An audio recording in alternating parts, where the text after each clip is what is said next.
আজকের শোনার সময়ের অধ্যাত্ম সিরিজের গল্প আমি কামড়াতে বারণ করেছি, ফোঁস করতে নয়।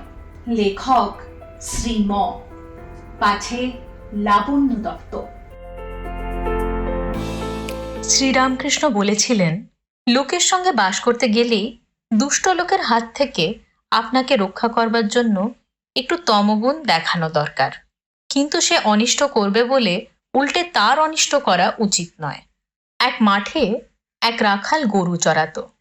সেই মাঠে একটা ভয়ানক বিষাক্ত সাপ ছিল। সকলেই সেই সাপের ভয়ে অত্যন্ত সাবধানে থাকত। একদিন একটি ব্রহ্মচারী সেই মাঠের পথ দিয়ে আসছিল। রাখালেরা দৌড়ে এসে বললে, ঠাকুর মহাশয়, ওদিক দিয়ে যাবেন না, ওদিকে একটা ভয়ানক বিষাক্ত সাপ আছে। ব্রহ্মচারী বললে, বাবা, তা হোক, আমার তাতে ভয় নাই, আমি মন্ত্র জানি।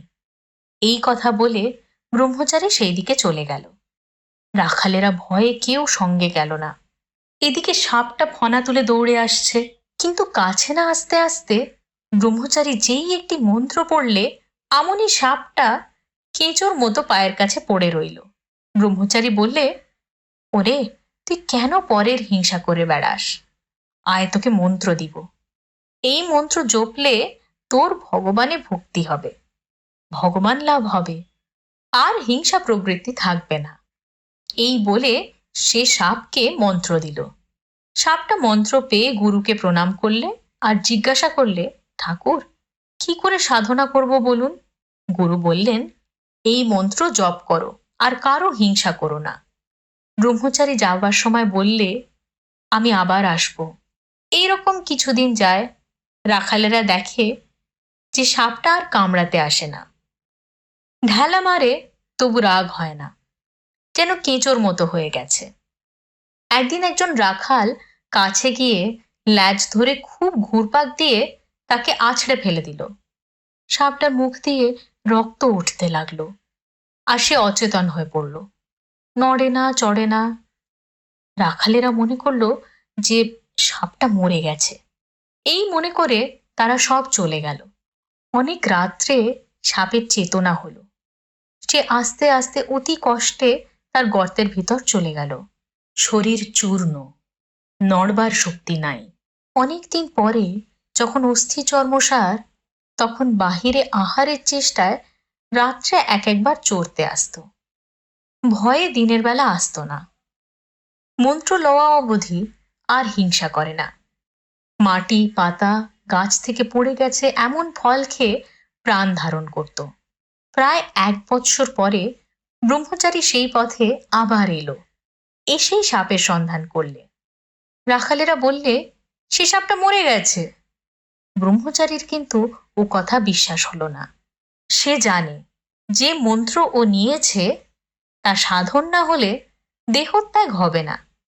খুঁজে খুঁজে সেই দিকে তার নাম ধরে ডাকতে লাগলো। সে গুরুদেবের আওয়াজ শুনে গর্ত থেকে বেরিয়ে এলো। ও খুব ভক্তিভাবে প্রণাম করলে। ব্রহ্মচারী জিজ্ঞাসা করলে, তুই কেমন আছিস? সে বললে, আজ্ঞে ভালো আছি। ব্রহ্মচারী বললে, তবে তুই এত রোগা হয়ে গেছিস কেন? সাপ বললে, ঠাকুর, আপনি আদেশ করেছেন কারো হিংসা করো না, তাই পাতাটা ফলটা খাই বলে বোধহয় রোগা হয়ে গেছি। ওর সত্যগুণ হয়েছে কিনা, তাই কারো উপর ক্রোধ নাই। সে ভুলেই গিয়েছিল যে রাখালেরা মেরে ফেলবার জোগাড় করেছিল। ব্রহ্মচারী বললে, শুধু না খাওয়ার দরুন এরূপ অবস্থা হয় না, অবশ্য আরো কারণ আছে। ভেবে দেখ। সাপটার মনে পড়ল যে রাখালেরা আছাড় মেরেছিল। তখন সে বললে, ঠাকুর, মনে পড়েছে বটে, রাখালেরা একদিন আছাড় মেরেছিল। তারা অজ্ঞান, জানে না যে আমার মনের কি অবস্থা। আমি যে কাহাকেও কামড়াবো না, কোনরূপ অনিষ্ট করব না, কেমন করে জানবে? ব্রহ্মচারী বললে, ছি, তুই এত বোকা, আপনাকে রক্ষে করতে জানিস না? আমি কামড়াতে বারণ করেছি, ফোঁস করতে নয়। ফোঁস করে তাদের ভয় দেখাস নাই কেন? দুষ্ট লোকের কাছে ফোঁস করতে হয়, ভয় দেখাতে হয়। পাছে অনিষ্ট করে, তাদের গায়ে বিষ ঢালতে নাই, অনিষ্ট করতে নাই।